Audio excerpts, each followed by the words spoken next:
9:05. All right. Sounds good. God bless you, and we'll get out of your hair. Yeah, man. Hey, I'll be back tomorrow. Where? I don't know. Hey, this is a whole thing, brother. Listen, this ain't just today. I get what you're doing, because I get it, but I don't know where.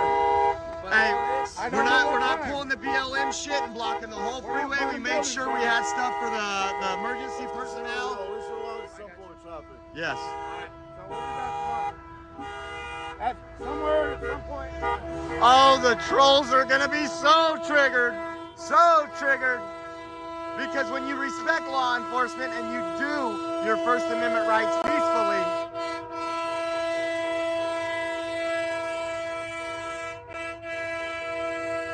maybe now, all publicity is good publicity at this point. Woo! God bless everybody that's been supporting this movement, supporting the Oreo Express, being part of the Oreo Army.